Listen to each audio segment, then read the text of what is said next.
Provera bazično-motoričkog statusa sastoji se iz 5 testova. Svaki test procene bazično-motoričkog statusa vrednuje se od 0 do 5 poena, što znači da ukupni maksimalni broj poena iznosi 25 poena. Ocenu ne zadovoljava dobije kandidat koji ukupno osvoji 7 ili manje poena, odnosno kandidat koji na bilo kom testu provere bazično-motoričkog statusa osvoji 0 poena. Upor za rukama. Sklekovi. 30 sekundi. Cilj testa jeste procena izdržljivosti repetitivne snage ruku i ramenog pojasa u vremenu od 30 sekundi. Početni položaj je upor za rukama, gde su noge zategnute, a stopala sastavljena ili raširena do širine kukova. Kukovi i trup su u produžetku nogu. Ruke su ispravljene u laktovima sa šakama u širini ramena, a prsti dlanova su okrenuti prema napred. Kandidat spušta telo savijajući ruke u laktovima, tako da celo telo spušta opruženo do podloge bez savijanja i oscilacija.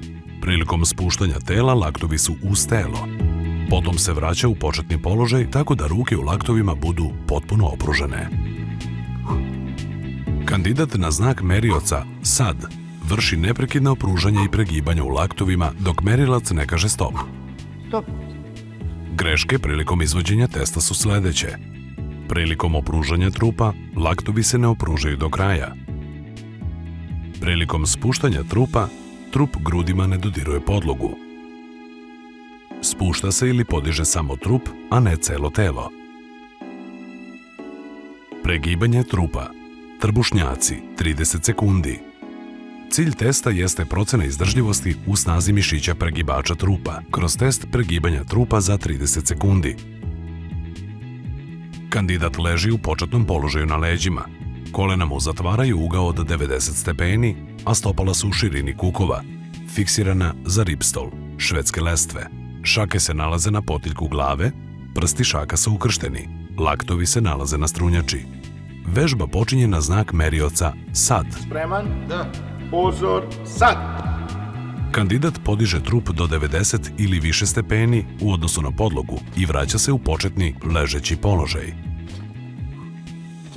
I traje neprekidno u vremenskom intervalu od 30 sekundi, sve dok na znak merioca stop ne prekine vežbu. Stop! Greške prilikom izvođenja. Trup ne dolazi do vertikale, 90 stepeni. Oba lakta ne dodiruju podlogu.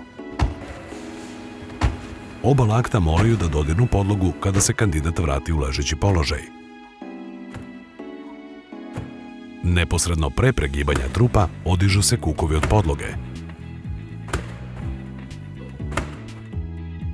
Kandidat prilikom podizanja trupa raskrsti prste. Skok u dalj iz mesta. Cilj testa jeste procena eksplozivne snage mišića donjih ekstremiteta, odnosno nogu, kroz izvođenje vežbe skok u dalj iz mesta. Od kandidata se očekuje da iz početnog sunožnog ili raznožnog položaja postigne maksimalno moguću daljinu izraženu u metrima, odnosno centimetrima. Kandidat treba da odskoči zamahom sunožno ili raznožno sa oba stopala u isto vreme, a prsti stopala se nalaze iza početne linije skoka. Meri se razdaljina od početne linije skoka do zadnjeg dela tela koje je pri doskoku dodirnulo podlogu. Kandidat ima pravo na jedan probni skok koji se ne ocenjuje i 2 skoka za rezultat. Vrednuje se bolji rezultat ispravnog skoka. Greške prilikom izvođenja su sledeće. Prestup.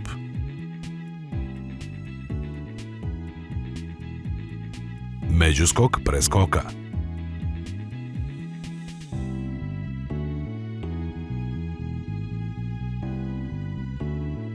Odskok sa jedne noge. Slalom sa 3 lopte. Cilj testa je proceniti koordinaciju tela. Test se izvodi sa 3 lopte koje se nalaze u trouglu iza startne linije. Na znak merioca uključuje se štoperica. Priprema, pozor, sad! Kandidat sa startne linije kotrlja sve 3 lopte zajedno, po podlozi, slalom vožnjom između drvenih čunjeva. Obilazi poslednji čunj, posle čega se vrati nazad do startne linije na isti način. Kada sve 3 lopte pređu startnu liniju celim obimom, a čunjevi zauzimaju položaj u kom su bili pre početka testa, tada se zaustavlja štoperica. Greške pri izvođenju testa. Kandidat zaboravi da obiđe poslednji čunj. Rušenje čunja. Kandidati moraju postaviti srušeni čunj na isto mesto. Ukoliko pobegne lopta, kandidat mora da dokotrlja loptu do skupine lopti. Lopte se guraju, umesto da se kotrljaju. Trčanje 12 minuta. Cooperov test. Cilj testa je da se procene aerobne sposobnosti kandidata i kandidatkinja, odnosno njihova opšta izdržljivost. Priprema, pozor.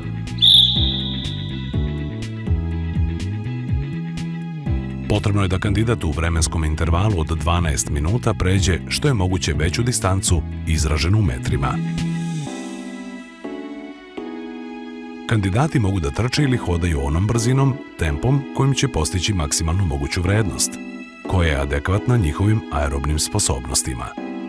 Početak i kraj testa označen je zvučnim signalom. Greške prilikom izvođenja su sledeće. Napuštanje staze koja je određena za testiranje.